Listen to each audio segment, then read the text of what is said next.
예, 시간이 조금 이러면 한 10분 정도인데 오늘 강민재 선생님께서 오셨고요.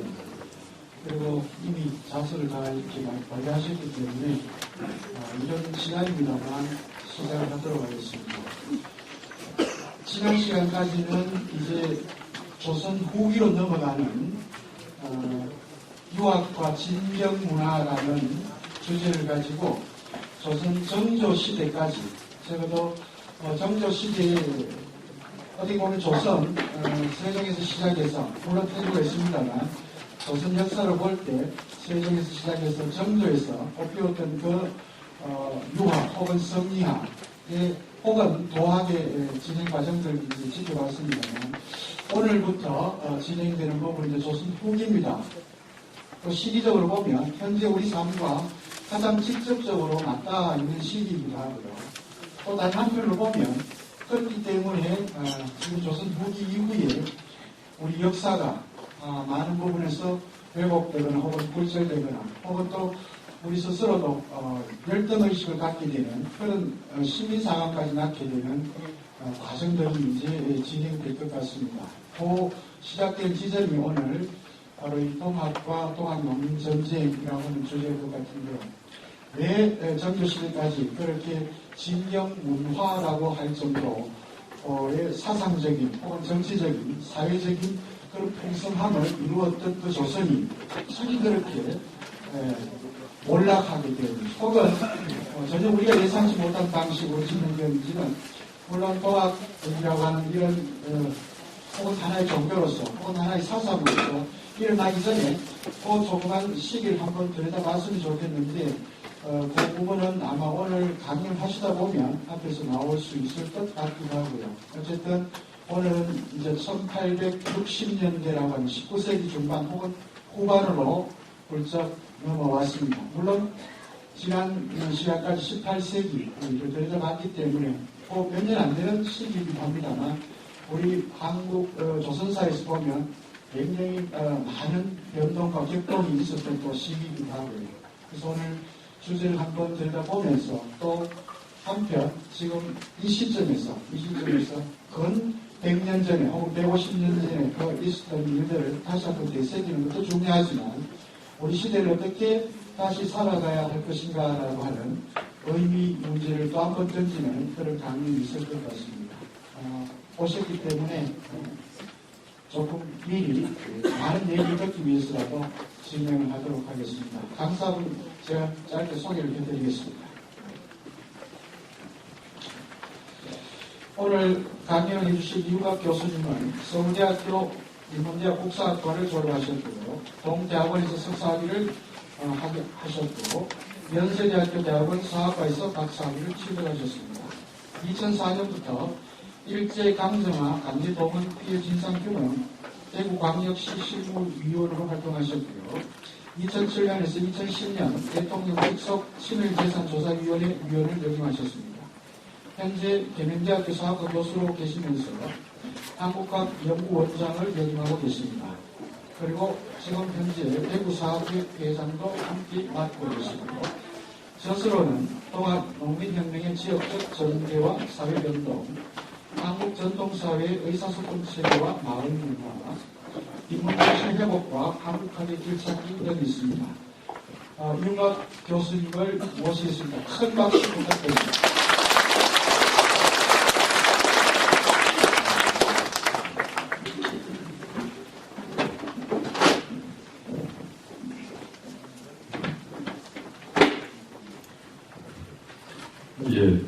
안녕하십니까.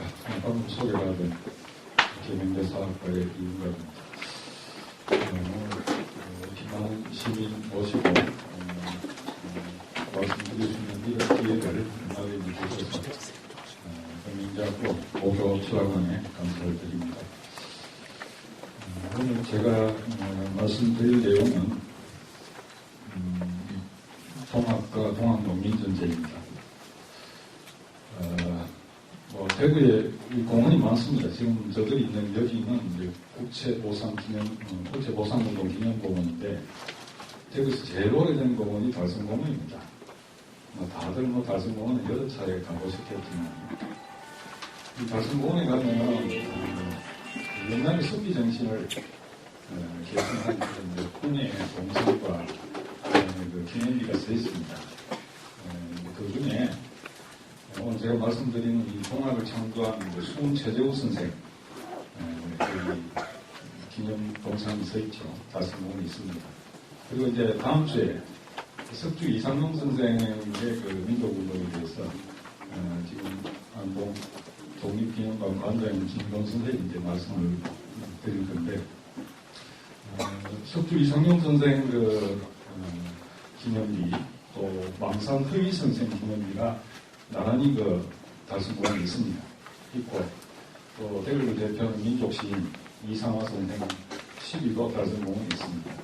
그래서 뭐 지금은 달성공원이 사람들이 많이 찾지는 않습니다만 대구 또 영남의 선비 정신을 기리는 이런 기념비와 동상들이 거기에 나란히 서 있다는 것은 참 저로서는 뜻깊고 또 시민들을 위해서도 감지가 내리라 생각이 듭니다.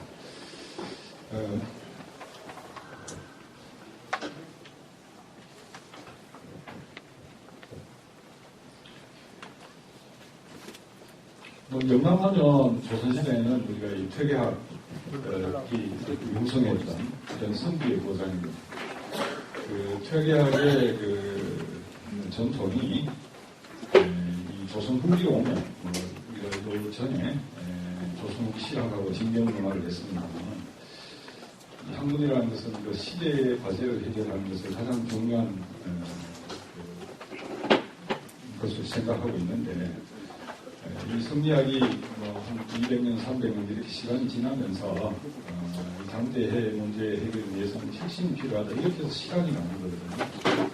이 동학이라는 것은 바로 그런 좀 시학적 전통에서 성리학이 현실의 문제를 해결하기에 한계가 있을 때 그것을 혁신하는 이런 운동으로 일어난 것이라고 봐도 크게 틀리지 않습니다.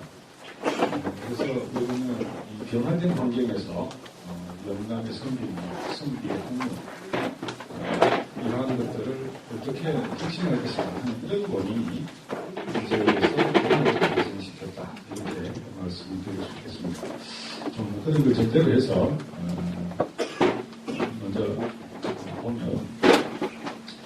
이 19세기는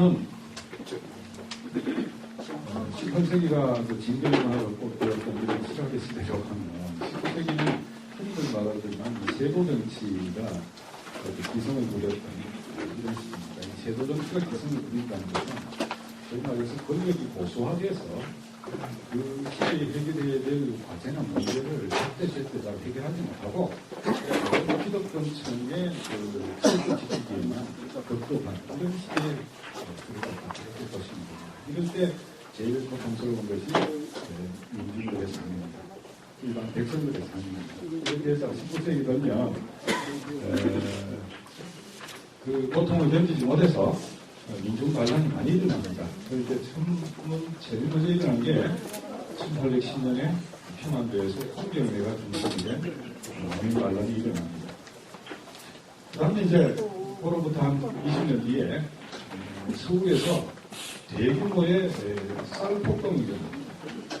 당시 서울 인구가 한 100만 가까이 이렇게 늘어나 있었는데 그거 이제 외국에서 쌀을 실어다가 서울 시민들은 그 쌀을 사 먹었는데 당시에 그 권력가들이 상인들하고 결탁을 해서 쌀을 매점매수했습니다.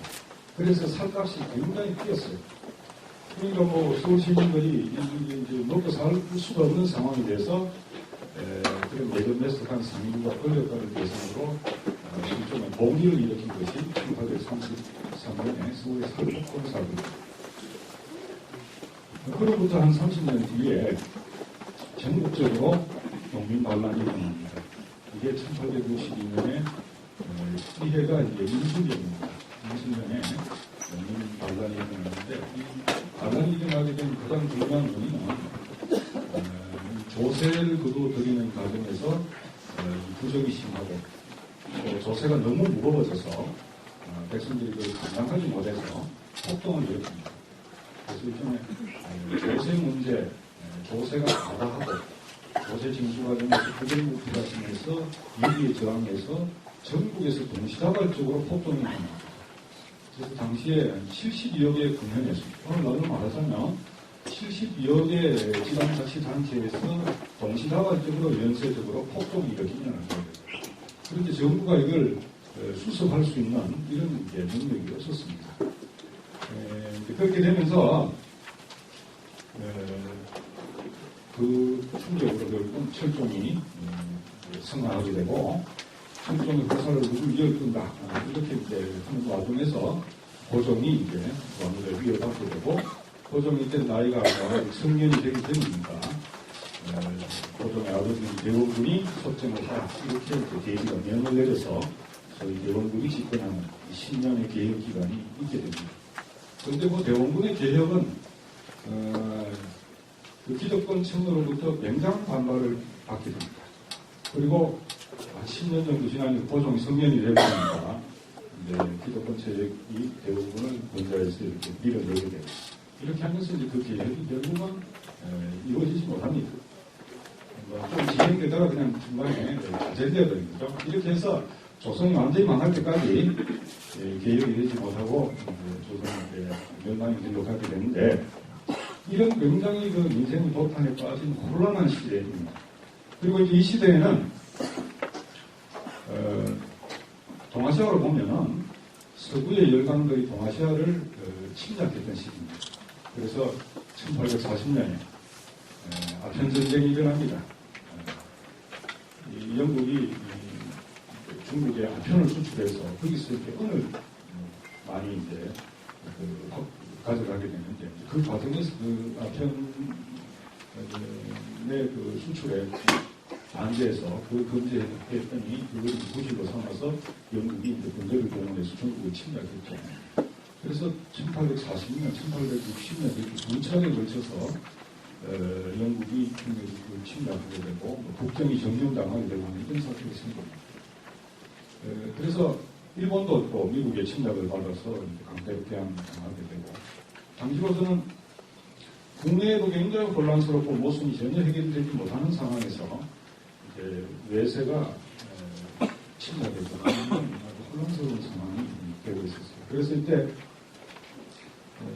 이중들이 이제 어떻게 살아야 될지를 잘 몰라서 성리학을 믿고는 뭐 도저히 문제가 해결은 안 되겠고 이 성리학을 대체하고 나라를 구할 수 있는 새로운 뭐 사상이나 종교가 없을까 이렇게 해서 뭐 천주교에 기대기도 하고 뭐 정감록 사상 이런 게 퍼지면서 빨리 이 나라 망하고 새로운 나라 만들어줬으면 좋겠다. 이걸 뭐 사람이 해도 어쩔 수 없으니까 천지가 개벽해서 그렇게 되기를 기대하는 이런 이제 정감록 사상이 퍼지기도 하고 이렇게 이제 사태가 진행됩니다.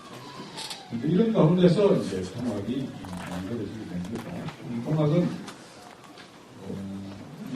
이 통학을 참고했던 이제 최재우 선생, 또 어릴 때 아이는 복술이었습니다. 최복술인데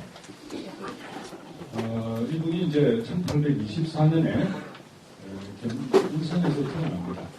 그리고 이제 이 집안은 동갑이 경주 최씨고 우리가 경주 최부답집 이렇게 얘기하는데 그 최부답집 일가입니다. 그래서 경주 일대에 이제 자리를 잡고 살고 있는데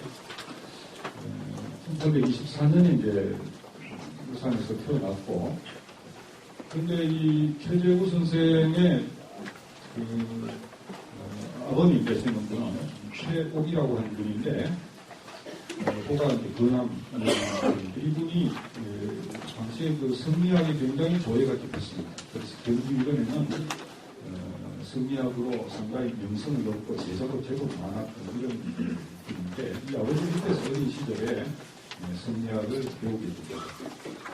그래서 뭐 말하자면 경주 이론에서 그래도 상당히 명성이 있는 성리학자의 아들로 태어나서 그 밑에서 아버지한테 성리학을 배웠어요. 배웠는데 이제 14살 때문에 아버지가 이제 돌아가십니다.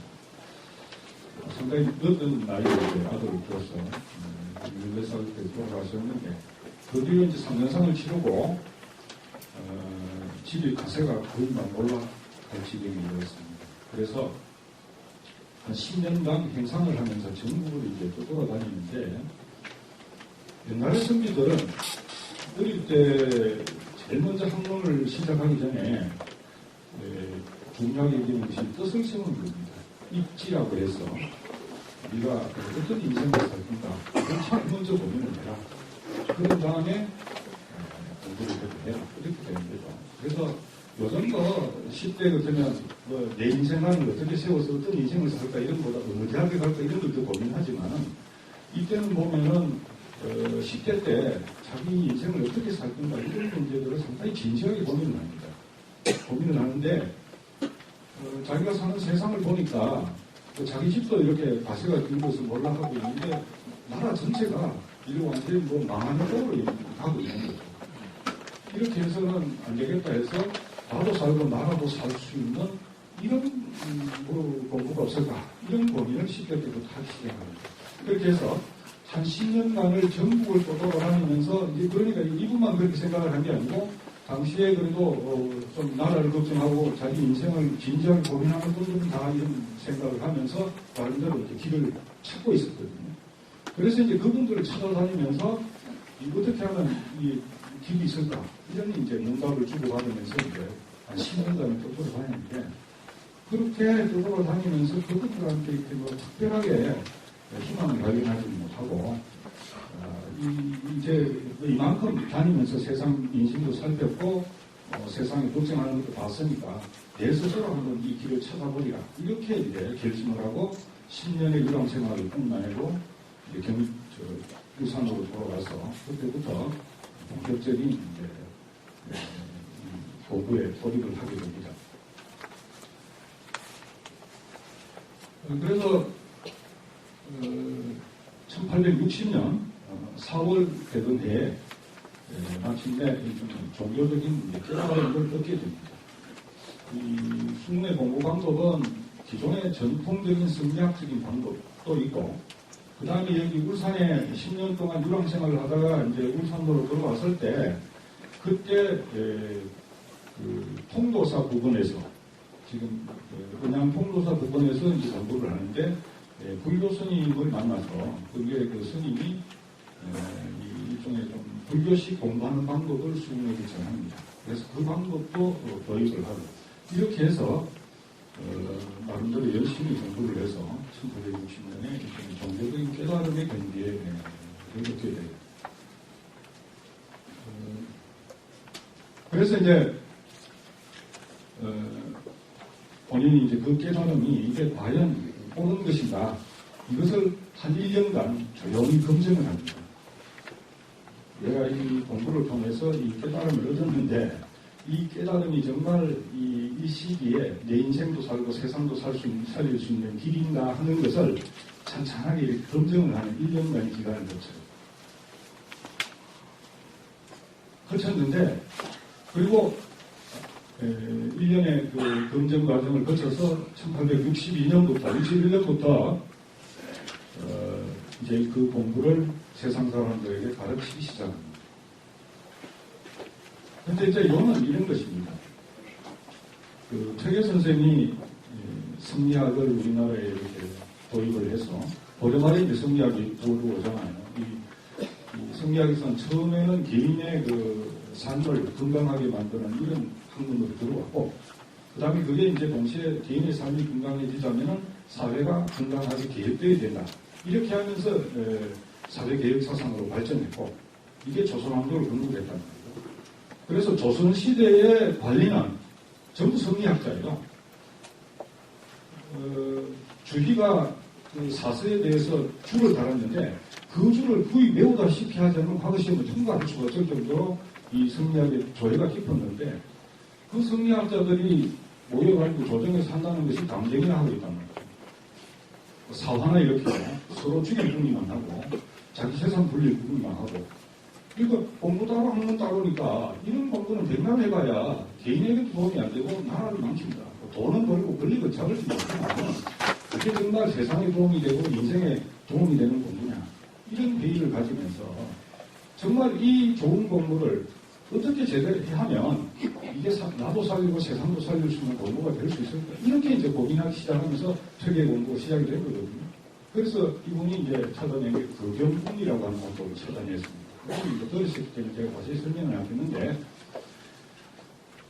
이 금연국리의 공부법이 이제 영남학파의 주전 공부법인데, 우선 먼저, 우리 정신이라는 게 본래 태어났을 때는 이것이 굉장히 강건하고, 그 다음에 아주 명리하고, 모든 문제를 제대로 객관적으로 볼 수 있는, 과학적으로 볼 수 있는 이런 능력을 가지고 있다. 그런데 이게 우리가 살아가면서 뭐 이 집착을 부리고, 그 다음에 많은 편견, 과대망상 뭐 이런 것들이 이제 막 여기에 덕지덕지 달라붙어서 이 본래적 기능은 잃어버려요. 이 본래적 기능이 제대로 발휘되지 않는다. 그래서 먼저 우리 정신의 본래적 기능을 회복시키는 것. 이게 이제 금연이라고 얘기를 했고, 그런 다음에 그 맑은 정신으로 우리가 당면하고 있는 문제들을 하나하나 다 살피고 밝혀서 해결책을 찾아서 그걸 해결하자. 이게 뭐 성인의 삶의 길이다. 이게 이제 최대 선생님 말씀인데, 이 공부가 이제 이어져온 거예요. 이어져오는데 세월이 지나가면서 이 공부가 점차 희미해진 거예요. 어두워진 거예요. 그래서 소위 맑은 정신체계가 그 뒤로 갈수록 이게 희미해져요. 그게 이제 외국되는 다음에 양반이 되면 뭐 여러 가지 기득권들이 생기니까 그 기득권을 눈이 뭐 집착하고 하다 보니까 그렇게 흐려진 거예요. 조선이 왜 19세기에 들어서 이렇게 나라가 혼란스럽고 모순 덩어리고 외침에도 제대로 대비도 하지 못하고 이런 상황이 있느냐. 그래서 나라를 움직이는 소위 양반층들이, 선비층들이 이미 이게 기득권을 가진 기성세력화 해가지고 이 문제를 해결할 수 있는 능력이 없기 때문입니다. 그래서 일종의 폐의 학문정신을 개성해서 새롭게 이 공부를 하면 성비가 등팔거도 붙이고 나서서 자기 삶도 건강하게 만들고 이웃 삶도 건강하게 만들고 나라도 바로 세울 수 있는 이런 일을 할 수 있는 이런 새로운 공부법을 만들어야 된다. 이게 이 최수훈 선생의 생각이었어요. 그리고 그러한 공부 방법을 스스로 찾아내서 개발한 게 동아입니다. 뭐 깨달음이라는 게 뭐 대단한 게 아니고 그 깨달음이 이렇게 맑은 정신을 회복할 수 있는, 그리고 정말 제대로 파악한 것을 바로 실천할 수 있는 이런 인식 능력과 실천 능력을 갖는 이런 사람을 만들다. 이런 공부를 할 수 있게 하는 게 이 수훈의 깨달음이거든요. 그래서 자기 공부가 모든 사람이 그런 공부를 할 수 있도록 새로운 공부 방법을 만들었어요. 그래서 이 동학이 주장하는 이 내용은 성리학이 주장하는 내용과 다르지 않습니다. 그래서 우리 역사학자들 중에는 동학을 성리학에 넣기도 합니다. 다만 차이가 있다면 뭔가 하면 그러한 것을 우리가 글로 읽고 배우고 이렇게 해서 아는 게 아니고 내 맑은 정신으로 그러한 진리를 내가 보고 내가 얘기할 수 있도록 하는 이 공부법이 기존의 성리학과 다르다. 그런데 엄밀히 말하면 퇴계 선생의 공부법을 보다 더 창조적으로 발전시킨 것이 이 동학의 이 수행법이다. 저는 뭐 그렇게 이해를 하고 있습니다. 그래서 이제 이분이 새로운 깨침을 얻어서 검정을 거쳐서 이제 그다음부터 자기 가까이 있는 제자들한테 가르치기 시작합니다. 그래서 제자들이 종전에 공부하는 방법과는 달리 이 방법으로 공부를 해보니까 눈이 열리고 지혜가 열리고, 그러니까 제대로 알면 실천하지 않을 수 없으니까 이 삶이 달라지고, 이렇게 하면서 이제 소문이 나기 시작했어요. 그래서 앞에 이제 자료가 있습니다만 제가 드린 단편문에 넣는다는 이게 이제 도수사라고 하는 이 글에 나오는 건데, 그렇게 한 1년 지난 후에 보니까 원처 근처 어진선비가 가까운데 먼데 있는 정말 인생을 진지하게 고민하는 이런 선비들이 풍물같이 모여들었다. 바람, 비 이렇게 막 몰아치듯이 추운 주변에 몰려드는 그 공부를 배워보겠다.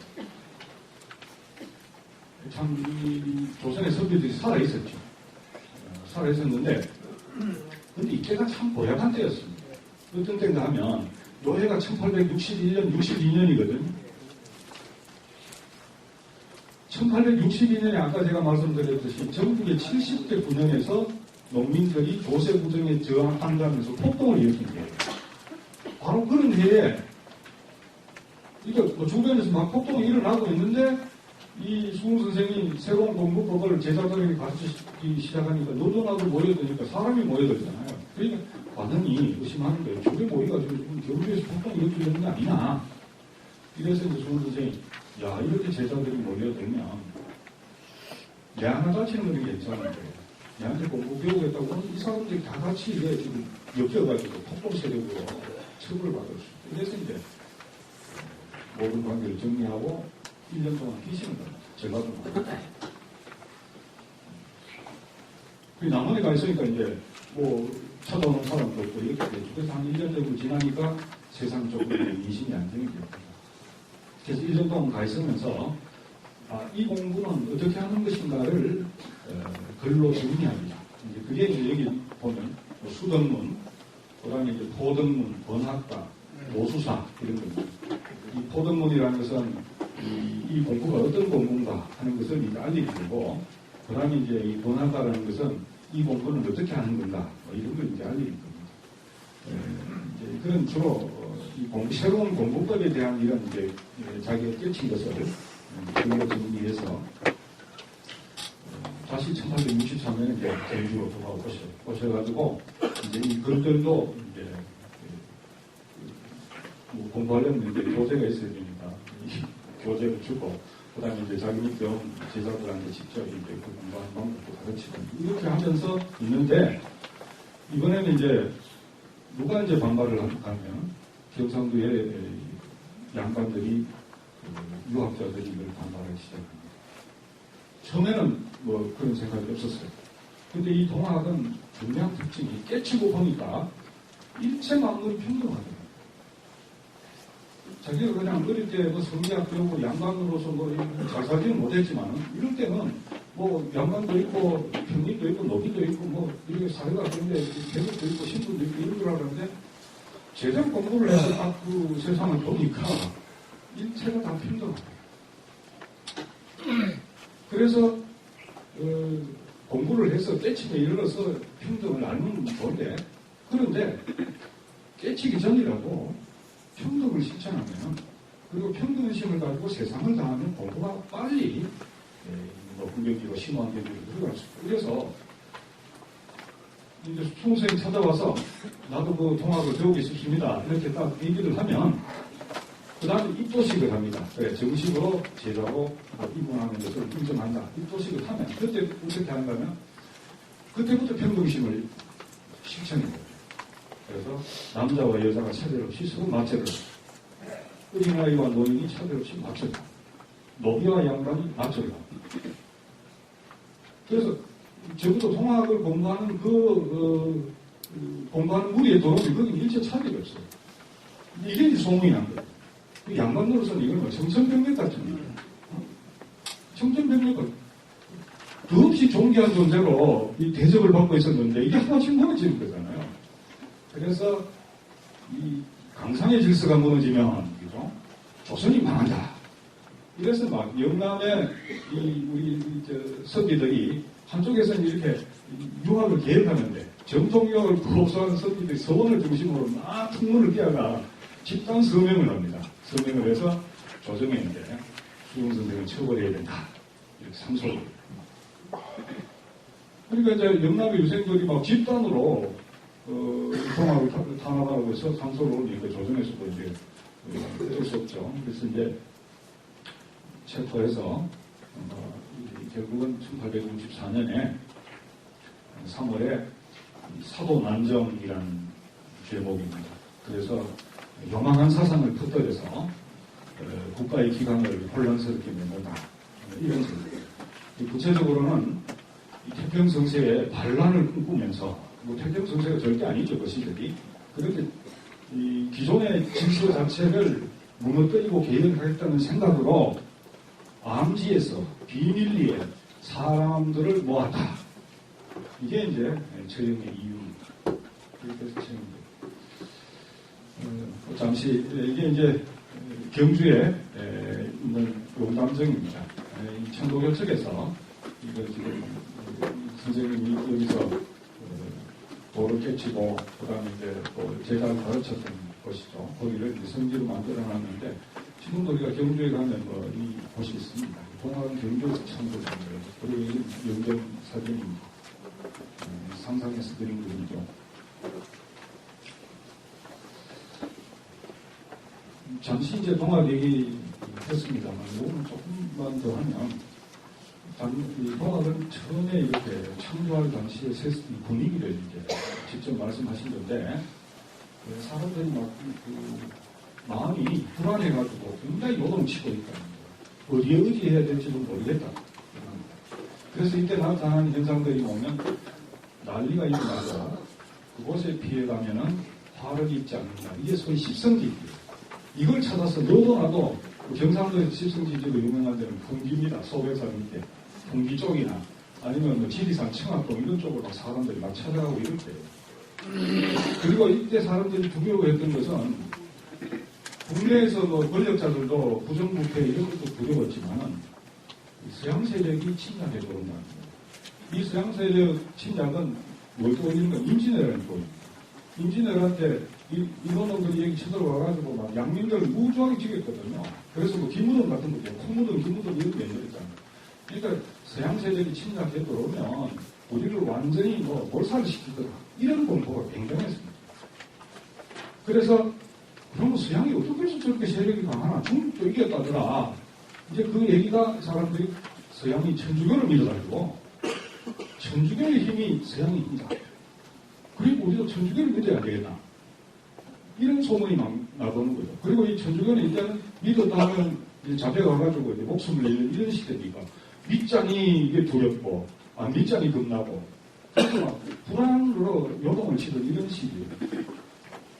그런데 이제 수는 얘기를 합니다. 제일 문제는 뭔가 하면 서양 세력도 아니고 그런 부패도 아니라 여러분들의 정신이 요동치고 있어서 산란하게 이렇게 요동치고 있어서 문제를 제대로 보지 못하는 거예요. 쉽게 얘기하면 호랑이한테 물려가도 정신만 차리면 사는데 호랑이가 문제가 아니라 여러분이 정신을 못 차리는 게 그게 제일 지금 어려운 문제다. 정신만 지금 딱 차리면 우리 앞에 닥친 상황이 아무리 어렵더라도 해결할 수 있다. 내가 보니까 그건 뭐 큰 문제 아니잖아. 이렇게 생각합니다. 천주교 믿는다고 해결 안 된다. 왜 해결이 안 되느냐? 이걸 분명하게 얘기합니다. 천주교가 말하는 진리, 그것은 옳다. 천주교가 말하는 진리는 옳다. 그런데 뭐가 그럼 틀렸다는 얘기입니까? 하니까 천주교를 믿는 방법이 틀렸다. 천주교를 지금과 같은 방식으로 믿어가지고 그게 문제 해결책이 안 됐다. 이렇게 해서 이 얘기를 해요. 여기 보면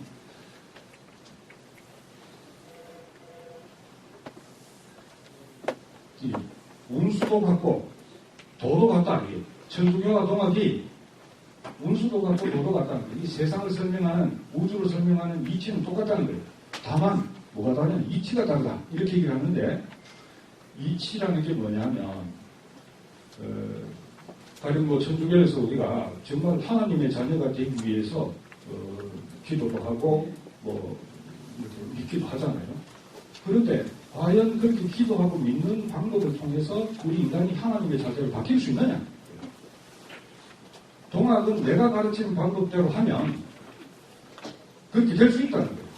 그런데 내 방법이 아니고 천주교가 말하는 방법은 백날 해도 하나님의 자녀가 될 수 없다.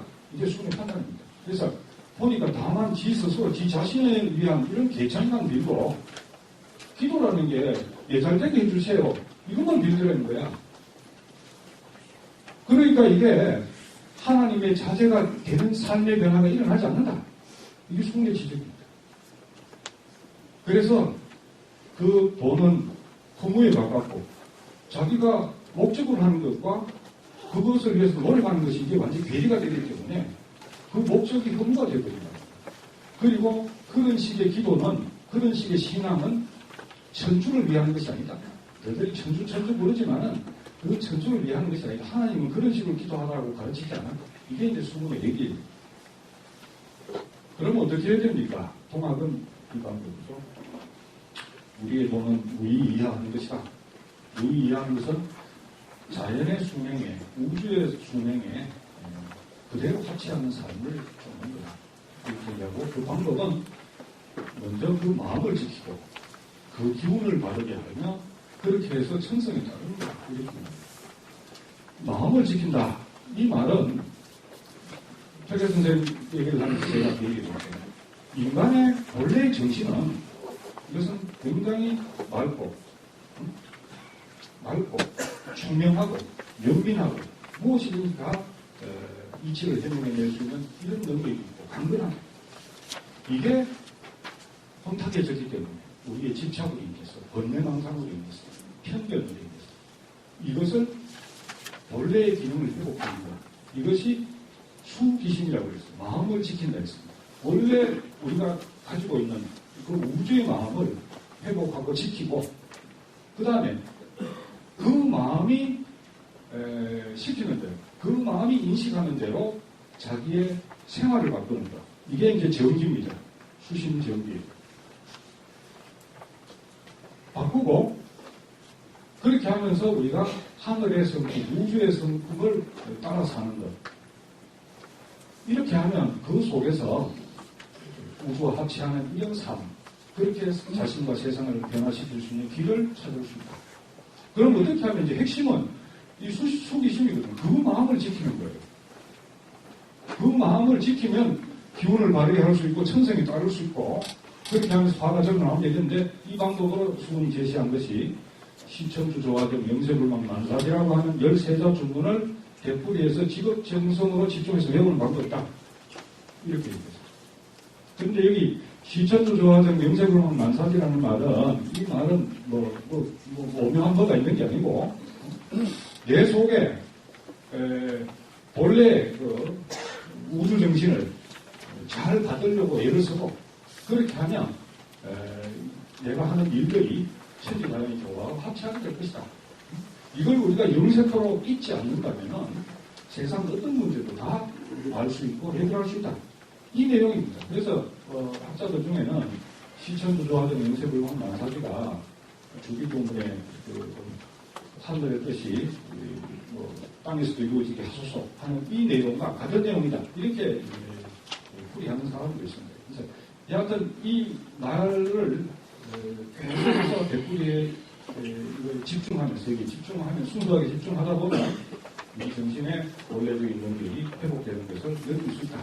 이게 이제 순스스로 처리한 방법이고 제자들에게 가르쳐서 그 효과를 입증하는 이런 방법이라는 겁니다.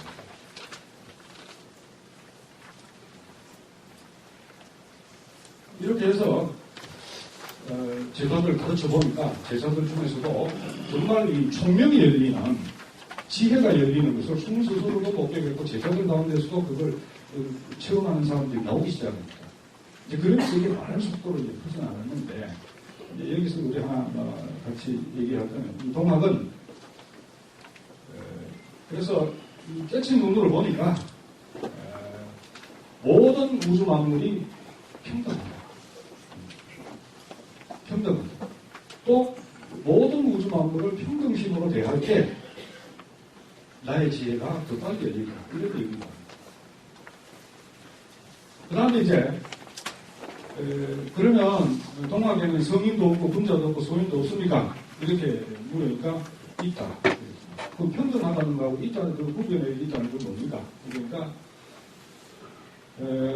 깨침이 완전해진 이가 성인이고 그런 깨침의 세계가 있다는 것을 아예 무시하고 욕하고 비방하는 자 그것이 소인이다.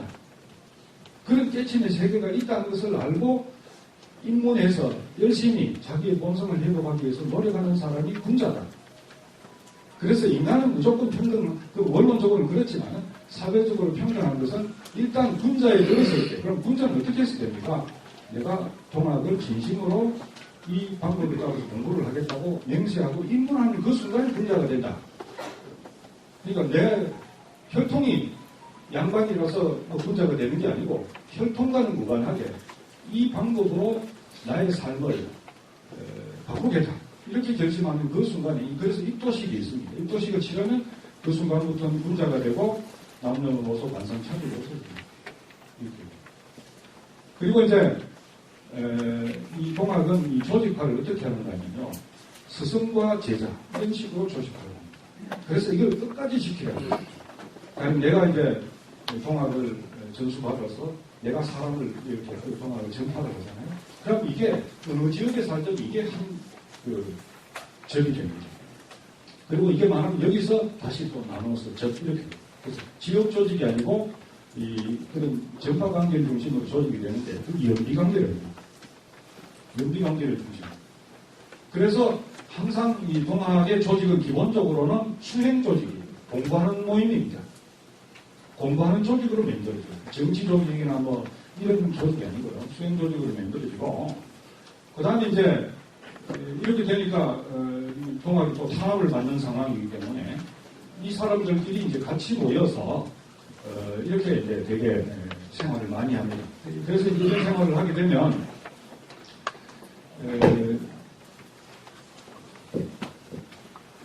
그 규율을 만들어서 어떻게 하느냐면 이 평등과 조화를 이루면서 살아갈 수 있는 이런 공동체 생활 문화를 그 속에서 지키도록 이렇게 가르칩니다.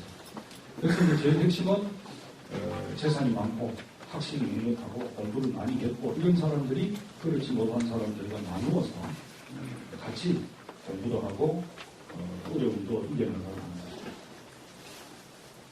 이렇게 되니까 이 동학이 탄압 속에서도 굉장히 빠르게 확산이 돼요.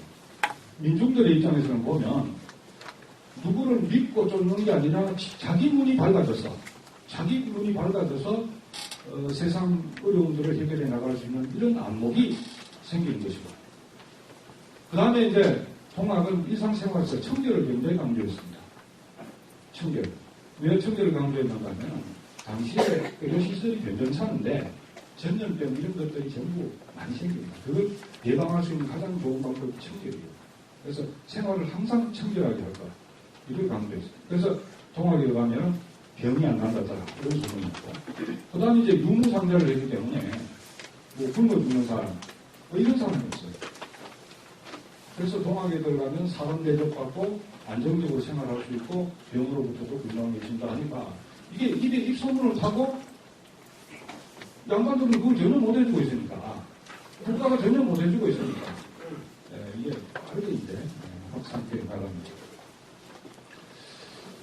그래서 이제 확산되는 과정을 보면 1864년에 이제 수능최재호 선생이 채용되면서 동학에 있던 사람들 대거 처벌을 합니다. 목숨을 잃은 사람들, 병원 간 사람들 이렇게 해서 한때 세력이 들지만 이대 교주가 이제 최시영 선생인데 최시영 선생은 이분인데 제대로 교육을 받은 적이 없어요. 근데 이 동학 수행을 통해서 아주 비상한 경력을 갖게 돼서 스승의 말씀을 거의 다 머리에 외워 있었어요. 이게 이제 뒤에 경전을 강의했는데 이분이 이제 대중들과 굉장히 친화력이 좋았어요. 친화력이 좋았어요. 일상생활을 같이 나누면서 거기에서 동학의 교리를 설명하고 수행법을 가르치고 이게 굉장히 많았어요. 그러면서 계속 관원들이 이제 이 사람을 잡으려고 추적을 하니까 별명이 최보따리. 늘 보따리 사고 있다가 힘세만 느껴지면 도망가고 이렇게 해서 한 번도 잡힌 적이 없는 거죠. 그래서 여기 지도가 나옵니다만은 이 지도 중에 이제 제일 약간 붉은색 나는 요 부분이 최재호 선생이 살아있을 때 제자들이 생겼던 것이고 그 다음에 이제 여기 연두색으로 되어 있는 이 부분이 동학 탄압이 극심할 때 이 최시영 선생이 영월, 정선 이런 쪽으로 산골적으로 피난을 가서 거기서 다시 동학 조직을 재건을 하고 동학을 확산시켰어요. 그러다가 이제 1880년도 후반에 오면은 동학에 대한 탄압이 느슨해지자 동학 경전도 강행하고 동학 확산을 전국적으로 확대합니다. 호남까지. 그래서 전국에 이분의 비밀 포교지가 1000여 곳이 있었다고 해요. 이렇게 해서 이제 동학이 빠르게 이제 확산되겠다 합니다. 이게 이제 1880년대 말에 동학 경제입니다. 수능 선생이 살아있을 때 쓰신 것도 있고 이런 것들을 전부 비밀리에 보관을 하고 또 기억을 했다가 이제 가사집으로 또 이렇게 동경계정 이런 형태로 강행을 하면서 그리고 인물을 보면 이제 동학 포교 조직도 정비를 하고 이렇게 해서 1880년대 말쯤 오면 이제 경전도 있고 포교 조직도 있고 전국적인 이런 신도 기반도 있는 이런 세력으로 탄압 속에서 빠르게 통합이 성공합니다. 그만큼 우리 보면 현실 문제를 해결할 수 있는 능력을 대중들한테 부여했고 또 이게 국가가 거의 국가 기능을 못하는 상황에서 대중들이 서로에게 의존하면서 인간적인 삶의 공동체를 만들어갈 수 있는 이런 현실적인 여러 좋은 점들을 통하게 제공했기 때문에 탄압 속에서도 급속히 이 세력을 확대해갔습니다.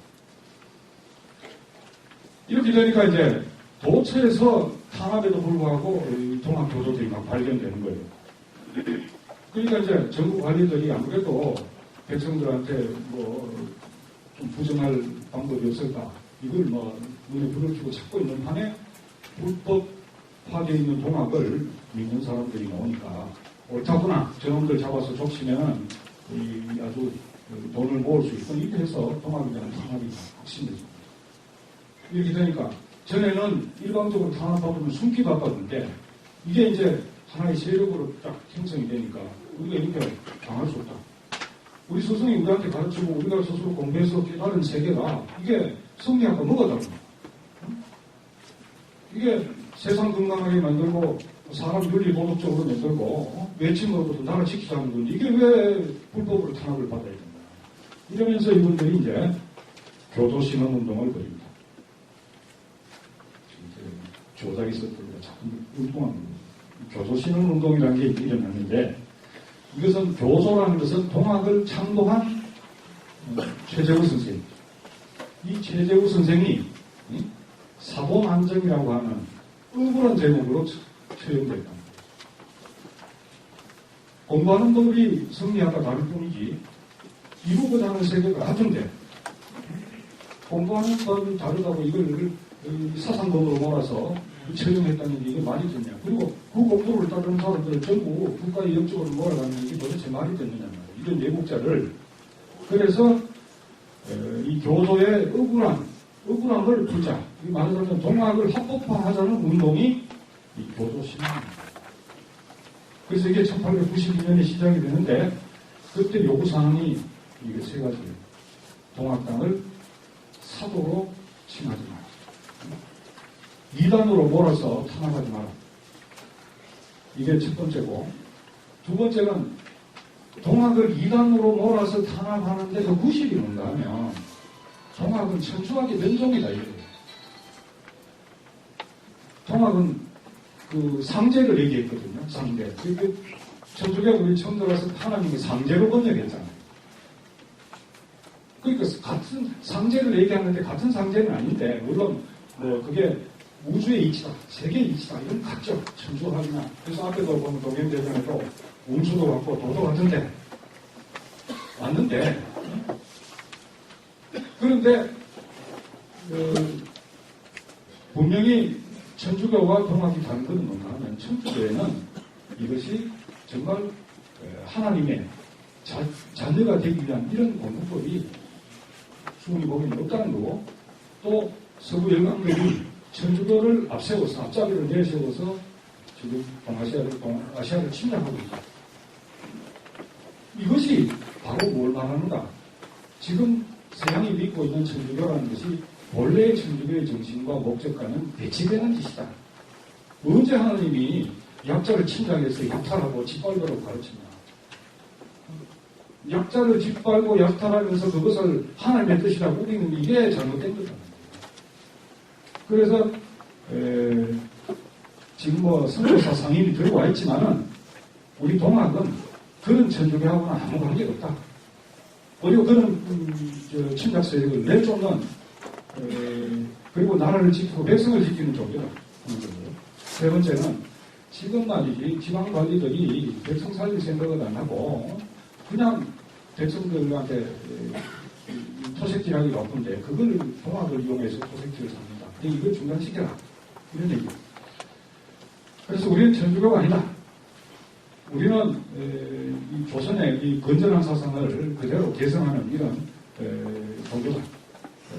그러니까 이걸 이단으로 몰아서 탄압을 하고 새끼를 하는 것을 멈춰라. 이걸 요구를 내걸고 동학 합법화를 요구하는 집회를 벌입니다. 그래서 이제 처음에 충청도 공주 그다음 전라도 3대 이게 이제 다 감령이 되었어요. 지방 수령으로는 안 되겠고 요즘 말하면 뭐 도지사 정도 되는 관찰사한테 좀 해서 어떻게 해보자 했는데 이 관찰사가 뭐 통합을 합법화해 줄 수 있는 게 아니잖아요. 그래서 이제 얘기가 이거는 내분한 받기 일이다. 이거는 나라의 국왕만이 해결할 수 있는 문제니까 내가 보고는 할게. 그러나 하여튼 뭐 이런 부정한 일이 일어나지 않도록 단속을 해줬는데 그게 해결이 되는 게 없잖아요. 그러니까 아예 서울로 가자. 서울로 가서 경복궁 앞에서 이 동학이 정당한 걸 호소를 하고 국왕이 이게 이란이 아니라 이렇게 선포를 하도록 이렇게 요구를 하자. 이렇게 해서 이제 서울에 올라갑니다. 그 다음에. 그래서 이제 서울에 올라가서 이제 대궐 앞에서 이제 목숨을 걸고 동학 합법화를 위해서 상소운동을 해요.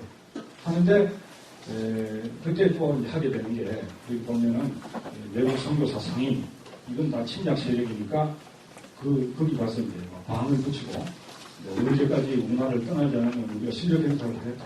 이렇게 협박을 하면서 천주교와 동학이 다르다는 걸 가시적으로 그런 형태로 이제 내세우면서 합법화를 요구를 하는데 이제 합법화가 국왕도 이제 바로 답변을 하는 게 아니라 너희 뜻은 잘하겠다.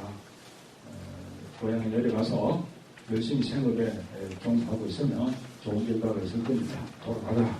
이렇게 했어요. 그렇게 한 달이 지나도 좋은 소식이 안 들립니다. 안 들리니까 이제는 진짜 한번 실력 행사를 하자. 이렇게 해서 1892년 3월 달에 충청도 보건과 전라도 건부에서 대중 집회를 합니다. 동학교도들 다 조직적으로 전국에서 가는 거예요. 그래서 당시 동학 첫 주장으로는 8만에서 7만이 모였다, 보건에. 그리고 뭐 광군 보고에는 한 1만에서 2만 정도는 모였다 이러는데 학자들이 추정하기는 대개 4만 명 내외였을 것이다. 그래서 이제 보건에 있는 큰 그 장터에다가 4만 명의 동학교도가 질서정연하게 딱 모여가지고 동학 수행을 하면서 자신들의 요구를 주장합니다. 그리고 그 동원된 조직들마다 다 자기 그 깃발을 들고 와서 쫙 그렇게 4만 명이 한 곳에 모여서 깃발을 세우고 있으니까 이게 뭐 위세가 대단한 거예요. 조선왕조 생기고 한 번도 4만 명이 모여본 적이 없다네. 1만 명도 모인 적이 없습니다. 그러니까 막 국왕이 이제 대경실색해가지고 관리를 하게 합니다. 진짜로 너저 뜻을 알았으니까 그리고 동학교도라는 이름으로 앞으로 탈환하는 것은 금하겠으니까 일단 계산해라. 이렇게 요구를 해요.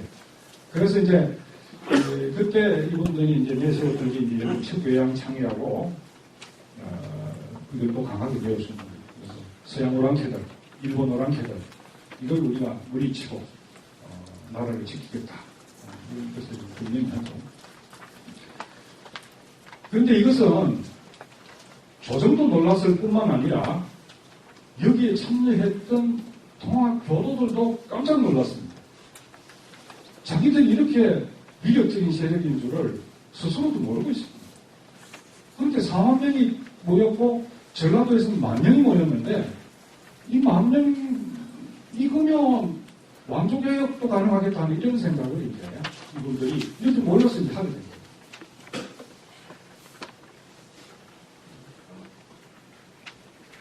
그때 이 조정에서 이 해결하기 위해서 파견됐던 선무사 의윤중이라는 분이 이제 가서 그 보고서를 국왕에게 올려요. 4만 명이나 모였는데 어떤 사람들이 도대체 모였느냐? 이렇게 보고서를 올렸는데 여기 보면 탐관오리가 날뛰는 것을 분하게 여겨서 백성을 위해서 목숨을 걸고 싸우겠다는 사람, 외국 오랑캐들이 우리의 이권을 빼앗아가는 것을 분하게 여겨서 그들을 내쫓겠다고 큰 소리치는 사람, 탐욕스러운 관리에 학대를 받아도 하소연할 곳이 없는 사람, 서울과 지방의 토호의 무단에 시달려서 스스로 목숨을 보존할 수 없는 사람, 죄를 짓고 지방에서 도망다니는 사람, 뭐 농사를 지어도 죽 한 그릇 먹을 수 없고 장사를 해도 한 푼의 이익을 남길 수 없는 사람, 무지몽매하여 풍문을 믿고 들어오면 살 길이 있다고 여기는 사람, 빚을 지고 모진 독직을 견디지 못하는 사람, 상놈이나 천민으로 한번 출세해버리는 사람들, 이런 사람들이 다 모여있더라는 거예요. 이게 의윤주의가 왕이 보낸 관리가 보니까. 그래서 이걸 요약해서 이렇게 해요. 온 나라의 불평, 불만의 기운이 뭉쳐서 이 기존의 이 체제에 불평, 불만을 가진 사람들이 다 한 군데 모여서 큰 마을을 이뤄요. 실로 무섭고 무서운 일이다. 예. 그런데 이제 이건 원래 종교적인 목적으로 열린 모임이거든요. 동학을 합법화해서 하자는 거예요. 정치적인 목적으로 열린 모임이 아닙니다. 그런데 여기서 이게 조선의 정치를 개혁하는 하나의 중요한 변수가 되겠구나 하고 생각한 사람들이 있었어요. 그게 바로 지금 이 사진을 흐릿합니다만 대표적으로 이 세 분이 이제 제일 그 오른쪽에 있는 분, 이분이 이제 정봉준 장군. 그 다음에 이분이 이제 전라도 지역의 동학 지도자로서는 가장 높은 지위에 있었어요. 손화중이라는 분. 그리고 이분은 이제 김계남이라는 역시 동학의 지도자인데 이 김계남이라는 분은 건국 태인 쪽에 상당히 그 세력가 집안의 사람입니다. 그리고 이제 한때는 청학동에 들어가서 한번 좀 잘 살아보겠다고 이런 생각도 했던 사람인데 동학을 만나면서 이제 동학 지도자를 바뀌었던 분들인데 이 세 분은 전부 당시의 동학 지도자들입니다. 정치인들이 아니에요. 동학 지도자들.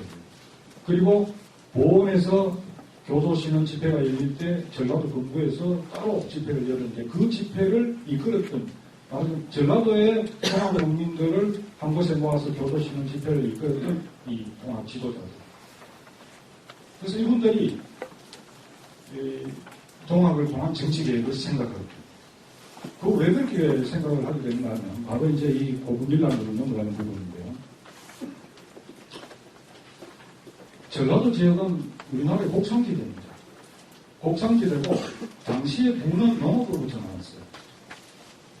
그러니까 전라도 지역은 농산물이 많이 생산되는 곳이자 관리로 봐서는 부정축제하기에 더없이 좋은 곳이에요. 그러니까 부정축제를 생각하는 사람이 이 꽂는 1순위가 바로 이 고분입니다. 전라도. 이 고분은 여러분 한번 가보시면 알겠지만 지평선이 보이는 것이에요. 익산, 군산 이게 다 이어져 있거든요. 그리고 그 군산항을 통해서 곡물을 일본으로 수출할 수 있고 부정축제를 하기에 더없이 좋은 조건을 갖춘 것이 익산, 고부, 군산 이런 쪽입니다. 우리가 이제 일본에 나라를 빼앗겼을 때 일본인들이 와서 대규모 농장을 만들었던 그 지역이거든요. 그런데 여기는 조정내에서도 최고의 권력가들이 이 지역의 관리를 내립니다. 그래서 여기 당시에 그 사정으로 같은 이가 조병갑이었는데 조병갑이는 어느 집안 사람인가 하면 호종이 왕위에 올랐을 때 대원군에게 당신이 섭정하시오 이렇게 했던 대비가 조대기입니다. 그 집안 사람. 풍량조씨 집안에 왕실을 좌지우지할 수 있는 그런 세력가 집안이에요. 그래서 아버지는 익산군수로 아들은 고부군수를 내고 여기 가면 이제 막 완전 한자선 이루어가는 건데 이가 이제 내려와가지고 그 지역에서 이제 온갖 부정을 많이 저질렀습니다. 그 대표적인 게 만석보라고 하는 거고요. 그 평야지대 문대기 위에서 원래 동지강에 포가 있었어요. 포가 있었는데 주민을 다 동원해가지고 그 보 밑에 새로 포를 하나 더 만들어가지고 여기에 동진강물 되는 사람 다 보색을 내야 돼요. 그 보색을 다 지주문에 돼요. 이게 대표적인 이제 부정입니다. 그리고 자기 아버지가 익산에서 하도 거기 수령을 와 있으면서 이 부정부패를 많이 해가지고 보통은 보면 뭐 이제 군수가 다녀가면 그냥 체면치에도 선정비 하나 씌워줍니다. 선정을 해서 씌워주는 경우도 있고 씌워주거든요. 근데 안 씌워줬어. 그러니까 아들이 쫑지를 오고 우리 아버지가 이어서 군수를 했는데 선정비 하나 없네 그러면서 모든 사람들한테 돈을 거다가지고 익산 가서 저 아버지 선정비를 씌웠어요. 아주 기막힌 짓을 많이 했어요. 그래 이제 그 사람들이 하도 이게 해도 너무한다 이렇게 해가지고 이걸 시정하기 위해 가지고 대표단을 뽑아가 군수는 조병관이 군수한테는 못하고 군수를 이제 통제하는 게 그 당시에 감사거든요. 관찰사. 그래서 전라감정에 가가지고 이제 이렇게 부정을 하니까 이걸 좀 처벌해 주시오 하고 올리니까 관찰사가 지금 이 강사가 이 조병갑이 눈치를 봐야 되는 상황인 거죠. 그리고 오히려 그 고발한 사람들을 쭈쭈리 패가지고 고부감정으로 압송을 했어요. 그리고 고부감정에서는 감히 어제 우리 수령의 비리를 제주까지 가가지고 감정에 가서 고소하냐고 막 폰을 냈습니다. 그 과정에서 앞장섰던 분이 전공준 장군의 아버지 정창래입니다. 그 정창래이 거기서 희생됩니다. 목숨을. 이런 것들이 혁명에 나서게 되는 이런 원인을 제공하는 거죠. 그래서 이렇게 우리가 당할 수는 없다. 당할 수는 없다 해서 이제 밀란을 모의하게 됩니다. 이게 이제 그때 밀란 모의하는 과정에서 나온 부분인데 이 진위는 이제 좀 논란이 있습니다만 이게 여기 보면 뭐 동그란 게 있죠. 이 동그란 게 우리가 밥 먹는 사발을 이렇게 다 엎어 놓으면 이런 모양이 된다. 그래서 이 사발 통문이라고 합니다. 이름이. 사발 모양으로 생긴 이런 이상한 그림이 있다 해서 사발 통문이 왜 이제 뭔가 하면 이 반란의 주모자들의 이름을 이렇게 쫙 쓴 겁니다. 돌아갑니다. 쓰면 누가 제주동자인지를 알 수가 없죠. 이렇게 하고 여기에다가 이제 우리가 이렇게 해서 반란을 일으키니까 적극적으로 가담하기 바란다 하고 우리의 요구사항은 이렇다 하고 이게 쓴 거예요. 근데 여기 이제 이 내용을 보면 이런 겁니다. 고구성을 격파하고 탐험하는 조변가비를 효수한다. 효수한다는 못 자른다는 거죠.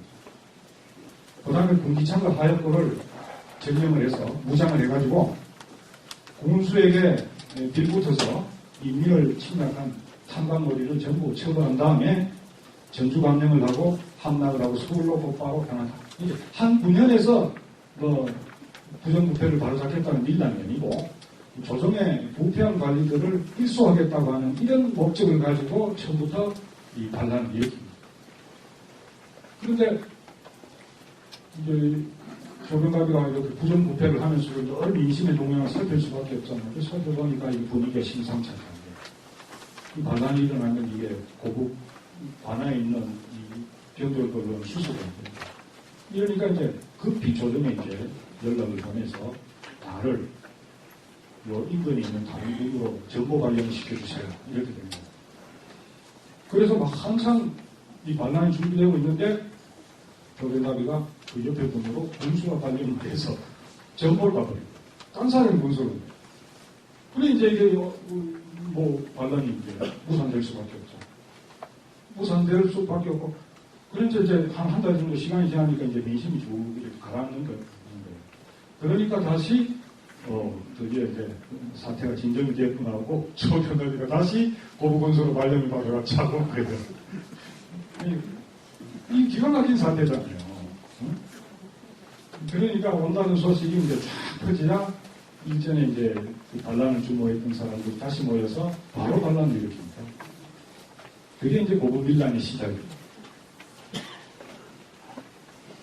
근데 이제 이 고부 밀란을 일으키고 난 다음에 정부가 고부 밀란을 어떻게 수습하는가를 이제 봤어요.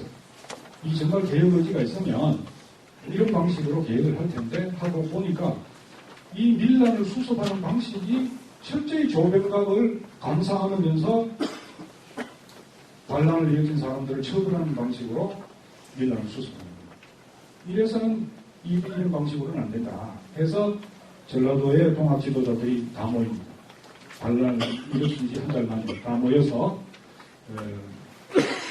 다시 우리 원래 계획대로 조정을 개혁하는, 국가를 개혁하는 이런 혁명을 일으키자. 이렇게 해서 앞서 우리가 사진에서 봤던 손아중을 중심으로 김계남, 정선들 이분들이 모여가지고 전라도 그 일대 동학 조직을 충동을 해서 발령을 일으켰습니다. 그래서 1894년 3월 20일 날 4,000명의 농민군이 고부 바로 밑에 있는 곳이 무장입니다. 무장면에서 모여서 거기에서 봉기를 해요. 이게 내건 목적이 이 제포군인입니다. 폭정으로부터 도탄에 빠진 백성을 구하고, 그 다음에 아무런 부패 때문에 밖으로는 외세의 침략 때문에 위태로운 나라를 지키고 백성을 평안하게 하자 하는 이 목적으로 봉기가 일어나게 됩니다. 그래서 이제 이 봉기가 일어나서 처음 이제 이렇게 되니까 이제 정부에서 군대를 파견해서 이걸 진압을 하려고 했죠. 그런데 농민군은 한 번도 제대로 군대로 편성돼서 훈련받은 적이 없는 농민들입니다. 그리고 정부군은 이거는 직업군인으로서 훈련됐고 무장도 잘 되어 있는 거잖아요. 그러니까 농민들이 굉장한 두려움을 안고 있는 거예요. 그래서 전주 감령에 있던 감령군이 농민군을 진압하려고 내놓는데 농민군 지도자들이 이제 계획을 짭니다. 자신들 제일 지리에 밝은 고부분 황토현 부근에 진을 치고 광군을 기다립니다. 그리고 밤에 기습을 해가지고 광군을 완전히 이깁니다. 싸움에서. 그래서 처음 그 농민군이 광군과 전쟁을 해서 이겼던 그 지역이 바로 요 기념비가 서 있는 황토현입니다. 황토현. 여기에서 전쟁에서 이기면서 농민군들이 자신감을 갖게 됩니다. 아, 우리가 개혁할 수 있다. 정부군을 맞서서 개혁할 수 있다. 이렇게 되는데, 그래도 이게 겁나는 거예요. 내 집 앞마당에서 광군을 불러들여서 기습해가지고 이긴 건데 이게 다 통할 거냐. 그래서 농민군을 좀 더 결속을 강화하고 전투력을 강화시켜야 되는데, 여기서 보면, 여기서 시작이 됐거든요. 여기서 시작이 됐는데, 이 서울 쪽으로 가는 게 아니고, 광주 쪽으로 내려갑니다. 광주 쪽으로 내려가면서 계속 농민군을 보강을 하고 무기를 보강, 관할을 습격해서 무장을 보강하고 이렇게 하는데 이번에는 이제 조정에서 전라도 감령군이 가서 이게 진압을 못했다. 그러니까 조정에서 논의를 해서 중앙에 있는 최정예 부대를 진압군으로 파견하자. 이렇게. 그래서 서울에 있는 최정예 부대, 신식 무기로 무장한 최정예 부대가 이제 진압을 하고 내려와요.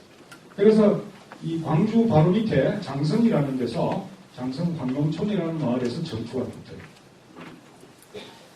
이거는 완전히 기습도 아니고 전면전을 붙었는데 거기에서 농민군이 광군을 제압합니다. 그러니까 이건 대단한 자신감을 이제 가지게 된 거죠. 그래서 그렇다면 지금부터는 서울로 직행이다. 이렇게 해서 이제 다시 상륙을 해서 먼저 1차적으로 전라남면에 있는 전주성을 공격해요. 이 전주성을 이제 함락을 시킵니다. 그런데 이때 이제 새로운 변수가 등장합니다. 그건 뭔가 하면 조정이 보니까 이게 감령군을 내려보냈는데 또 깨져. 조정에 최정예 군을 내려보냈는데 이것도 또 깨졌어. 야, 이거 농민군이 밀고 가면 이제 우리 이 나라 끝나는 거다. 왕조 끝나는 거다. 이래서 할 수 없어서 청나라에 도움을 줬죠. 그래서 청나라 군대가 5월 5일, 7일 이때 아산만에 상륙을 합니다. 동학군을 진압하기 위해서. 그런데 이때 또 조선을 노리던 또 하나의 세력이 있었는데 일본입니다. 일본은 이전에 갑신정변이 일어났을 때 청나라군하고 한때 충돌을 한 적이 있는데 그때 청국과 협상을 해가지고 일본도 청나라도 조선에 이 중요한 이해관계가 있으니까 그 이익을 지키기 위해서 어느 나라 군대든지 출동하면 자동으로 다른 나라 군대도 출동할 수 있고 조선하고는 아무 관계없이 저들끼리 약속을 했어요. 근데 일본은 1880년대에 들어와서 본격적으로 산업화를 하면서 조선을 식민지로 떼지 않으면 우리가 열강이 될 수 없다. 열강이 될 수 없다. 그럼 조선을 침략하려면 청나라를 조선에서 내쫓아야 됩니다. 왜? 조선이 청나라하고 사대관계로 청이 뭐 조선을 어디서든 보호하고 있으니까 저걸 내쫓자. 조선을 뺏을 수 없다. 이렇게 해서 기회를, 청나라하고 전쟁할 기회를 기다리고 있어요. 청만 이기면 조선은 우리 거가 된다. 이 준비가 이쪽에 일본은 거의 끝나 있었어요. 그런데 농민전쟁이 일어나서 청나라 군대가 진압하러 출동한다더라 하니까 일본이 옳다구나, 드디어 기회가 왔다. 그래서 바로 군대를 서울로 상륙시킨 거야. 야사만으로 들어온 게 아니고요. 그러니까 청나라 군대는 조정의 요청으로 왔고 일본 군대는 조정의 요청과는 아무 관계없이 오로지 청을 깨고 조선을 식민지로 만들기 위해서 바로 군대를 끌고 서울로 들어가요. 이렇게 이게 예기치 않은 비상사태가 생긴 겁니다. 농민전쟁 진압하려고 하다가 나라 뺏기게 될 이런 위협에 처하게 된 거예요. 그러니까 이제 조정에서 전쟁 진압하려고 하다가 시간 가고 그렇게 하다 보면 나라가 굉장히 위험한 상황에 빠질 수 있으니까 농민분들하고 협약을 맺어서 농민들 요구를 들어주면서 이 나라를 가라앉히고 그 다음에 청나라하고 일본군을 자기 나라로 돌려보내자 이렇게 됩니다. 그래서 청군이 상륙하는 이 무렵에 농민군한테 제안을 해요. 너희들 요구를 다 들어줄 테니까 화약을 맺자. 그래서 농민군도 정부군만을 상대로 개혁을 하려고 했는데 이 일본군도 그러고 청나라군도 그러니까 이건 어떻게 이길 수도 없는 문제일 뿐만 아니라 자칫하다가는 나라가 위기에 빠질 수 있다 이런 생각에서 그 화약을 받았대요. 그래서 이제 조약을 체결한 게 전주에 있는 흥남문이 요한 전주성이었죠. 그래서 이제 농민들이 요구하는 계획안을 쫙 한 28가지 정도를 적어요. 적어가지고 조정에 제출하고 조정에서 오케이 이래가지고 화약이 성립돼요. 그래서 이제 농민군은 여기서 해산해서 각 지역으로 이제 다 생업의 농사지역으로 가고 이런 상황인데 그래서 이제 노정도 사태가 수습될 때 생각하고 청나라 군대 일본 군대에게 이제 난리가 진정이 됐으니까 돌아가라 이렇게 통보를 합니다. 이게 청나라는 돌아가겠다 이렇게 이제 받아들였는데 일본은 애초 조선을 식민지로 차지하겠다고 군대를 동원했기 때문에 거기에 이제 여러 가지 핑계를 댑니다. 핑계를 대면서 청나라한테 제안을 해요. 조선의 조정을 개혁하자. 조선의 조정을 개혁하지 않으면 동학농민전쟁과 같은 이런 사태가 생길 수 있고 이게 동아시아의 국제적인 이 분쟁을 야기시킬 수 있는 소지가 됩니다. 이 소지를 없애기 위해서 개혁을 하자. 이렇게 제안해요. 그런데 일본의 계획의 요구는 뭔가 당시의 조선의 조정은 전부 친정파들 청나라하고 관계 있는 대신들로 가득 차 있기 때문에 이걸 강내줬고 일본의 우호적이거나 중립적인 인물로 조정을 다시 짜자 이 얘기거든요. 정말 그걸 받아들일 리가 없죠. 뭐 사태도 다 진정되고 해결됐는데 돌아가자. 그리고 일본 뭐 그런 소리를 우리는 받아들일 수 없다. 이렇게 됩니다. 그러니까 일본이 이제 바로 조선의 그 궁궐을 침범합니다. 군대를 동원해서 궁궐을 침범해서 일단 쿠데타를 일으키고 청나라를 상대로 전쟁을 일으킵니다. 이제 부시를 들어서 어떻게든 뭐 해보려고 하도 안 되니까 바로 이제 군사적인 침략을 본색을 드러낸 거죠. 농민들이 그러면 그 어떤 계획을 요구를 했던 하는 걸 이제 잠시 여기 있습니다. 여기 이제 그 농민들 계획이 총 12가지로 이제 제시가 되어 있는데 뭐 우선 보면 경제계획입니다. 경제계획 부분은 탕마놀이를 엄징해요. 그 다음에 관리들의 중간 착복이 되는 무명잡세를 전부 없애요. 그리고 농민들이 지고 있는 공채, 사채, 공채는 황복입니다. 사채는 개인 간에 이렇게 이자 받기 위해서 놀린 고리치죠. 이걸 전부 협회해요. 무효해요. 그리고 부자들이 다 차지하고 있는 땅을 농민들에게 골고루 나눠줘서 인생이 안전하게 살 수 있게 해라. 이런 요구고. 사회적으로는 이 횡포한 부호, 불량한 유린, 양반 이걸 징벌하고 노비제를 폐지하고 청민 제도를 없애고 청춘가구 재원을 설하고 이 통합 사상으로 봐서 평등을 사회적으로 실현할 수 있는 이런 계획을 해나가는 거예요. 그 다음에 이제 국가계획은 관리 채용이 완전히 문벌, 지연 이런 걸로 해서 이루어지는데 이런 방식이 아니고 능력 위주로 청렴한 관리를 채용을 하고 그 다음에 조선을 침략하려고 하는 이 내세와 내통하는 자들을 전부 처벌을 해라. 이런 내용의 계획인데 이게 이제 국가계획안이 되기에는 굉장히 부실한 내용입니다. 주로 이제 농민들의 일상생활 이런 것과 관련된 자잘한 계획들이 이제 많아요. 이렇게 이제 하여튼 계획을 추진하게 됩니다. 이런 가운데 이제 일본군이 경복군 쿠데타를 하고 청나라를 기습해서 전쟁이 일어나요. 가만히 보니까 청나라는 물러가겠다고 하는데 일본은 조선을 완전히 식민지로 차지하기 위해서 침략의 본색을 드러내니까 농민들이 여기 우리가 가만히 있어줬다. 이렇게 돼서 이 경복궁 쿠데타가 이후 청일전쟁이 시작되고 열흘 뒤 전라도 남원에서 농민군 지도자들이 다 모여서 이 사태를 어떻게 우리가 대처해야 될 건가 논의하게 됩니다.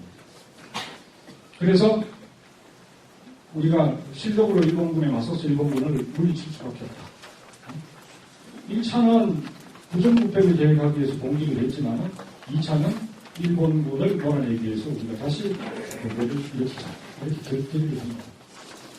그러면서 이제 지금은 곧 추수철이 되는데 이 대부분 농민이 뭐 전쟁을 하려고 해서 분량이 가 있어야 되니까 가을을 최대한 빨리 추수를 하자. 그러고 나서 공격을 하자. 이렇게 결정합니다. 이게 이제 아주 중요한 대책이었어요. 이때는 청나라하고 일본군이 막 전투를 하고 있을 때니까 여기에 가세해서 일본군을 공격을 하면 일본군을 격퇴를 할 수 있는데 가을이 끝날 무렵 되면 이미 전세가 일본이 승리하는 쪽으로 기울어 있었어요. 그러니까 일본군은 병력을 떼서 동학군을 진압할 수 있는 이런 시간적인 여유를 얻게 된 거죠.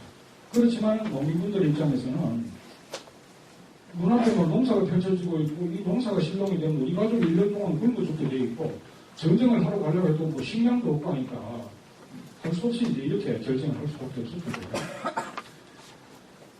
이렇게 해서 이제 다시 봉기를 하는데 1차 농민 전쟁이 일어날 때는 바로 전라도를 중심으로 일어났습니다만 2차 이 봉기를 할 때는 전라도뿐만 아니라 경상도, 경기도, 강원도, 황해도 이 지역에 있는 농민들도 전부 다 항일전쟁에 가담을 하게 됩니다.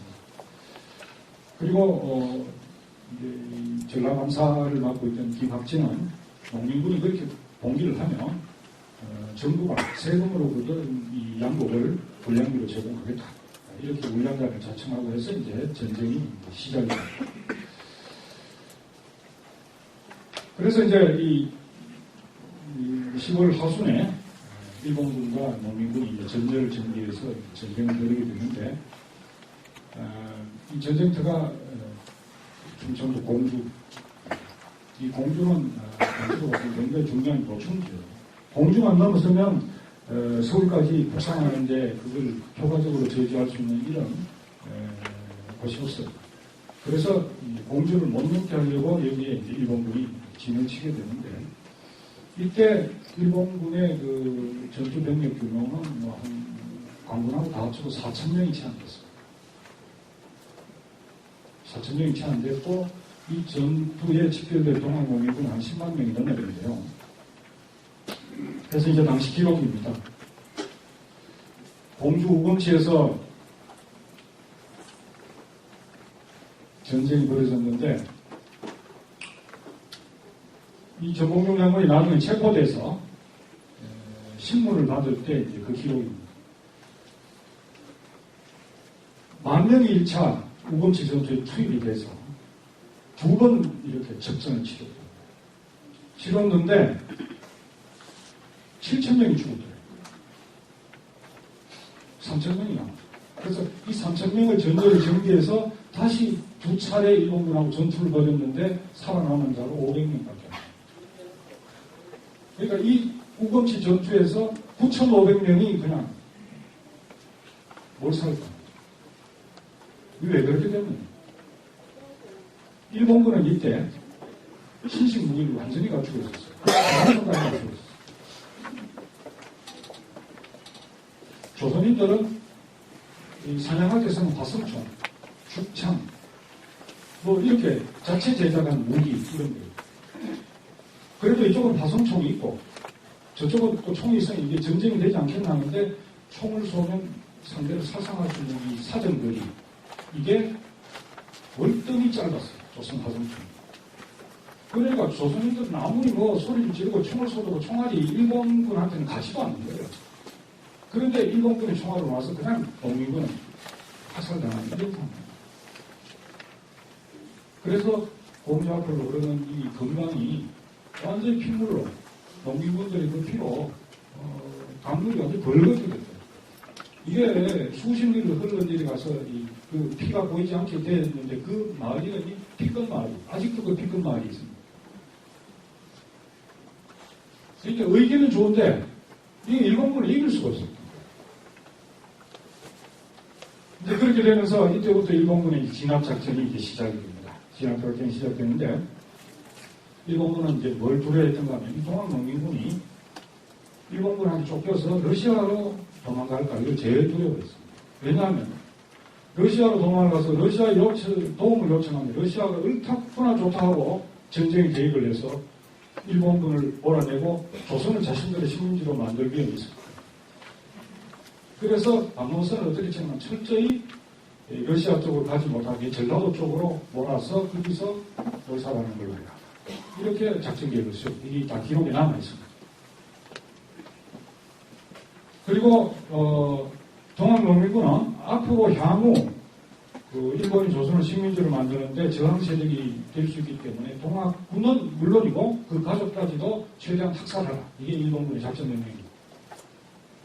그래서 이제 오재영이라는 분이 쓴 이 동학사전 책에 보면 가보면 12월 음력 12월 이때 되면 조선의 남방은 이 관병 그 다음에 일본 병사들의 천지가 되고 말았는데 이 피해가 가장 참혹한 게 동학이었다.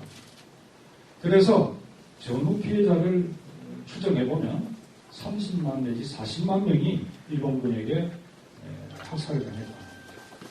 그리고 동학군의 재산은 모두 이런 기회를 타서 탐악한 관리들 차지가 됐고 그 다음에 부녀자 강탈이나 능력 이런 사태들은 수도 없이 일어났다.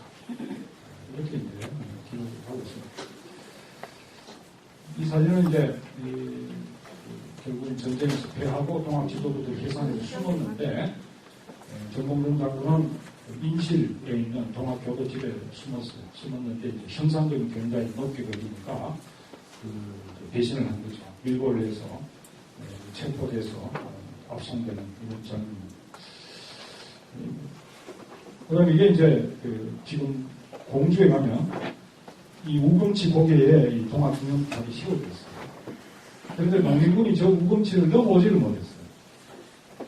그래서 실제 전쟁에서는 저 우금치를 넘지 못했는데 길기에 동학 기념탑을 세울 때는 우금치를 넘어서 서울 쪽에다가 기념탑을 세워놨습니다. 이건 제가 학생들 데리고 답사 갔을 때와 그래서 간단한 기념 행사를 했는데 능력만 있었는데 끝으로 이 동학농민전쟁의 그 역사적 관계 이런 것을 말씀드리는 걸로 제 말씀을 마치겠습니다.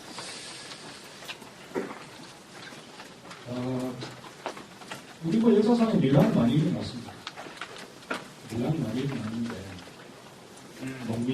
민중들이 반란이고 그런데 그게 보면 대개는 자신들의 그 억울한 사정, 경제적 욕구 이런 것들을 해결해 달라는 형태의 밀란입니다. 그런데 이 동학농민전쟁의 특징은 동학이라고 하는 이 종교를 통해서 그 의식이 각성돼요.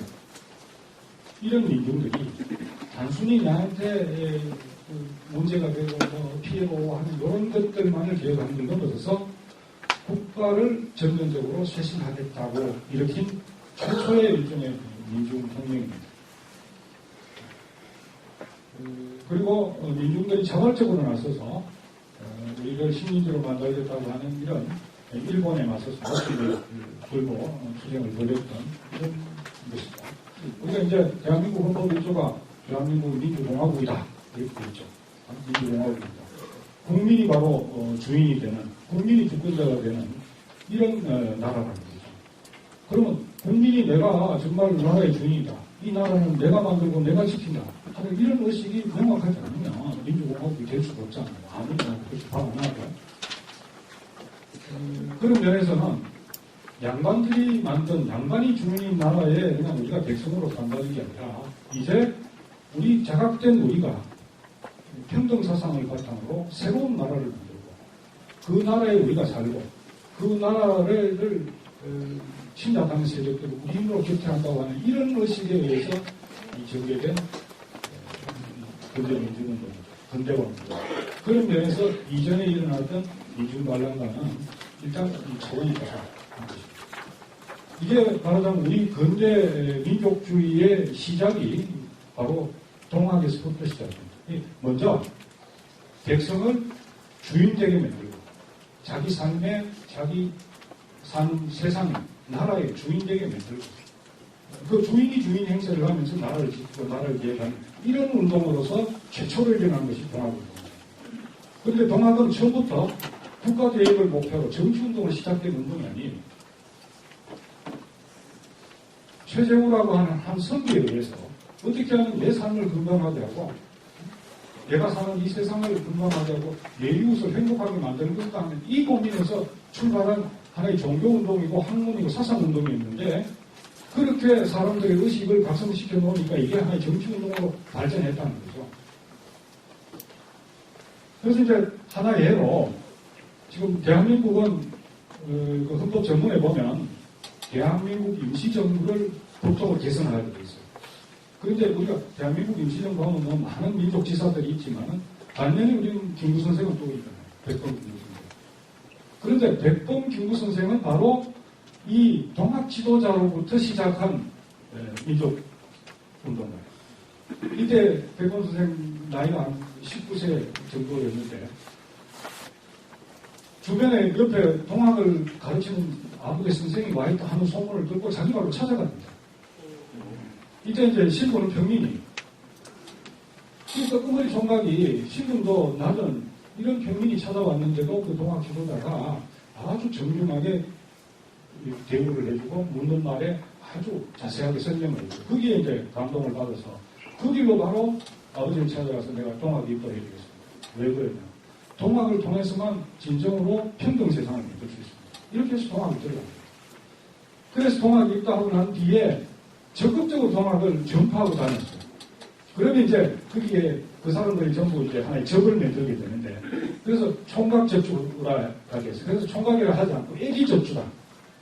너무 어린 애기가 어른들이 보기 접주가 돼서 이렇게 많은 사람들을 동학으로 끌어들였다 했고 이 농민전쟁 때문에 직접 자신이 이끄는 지도자가 돼서 해주성을 공격하기도 하고 이렇게 했습니다. 이렇게 성장해준 분이 그 평등사상을 발전시킨 것이 대한민국의 지정기 참 이제 우리가 약점이라고 하면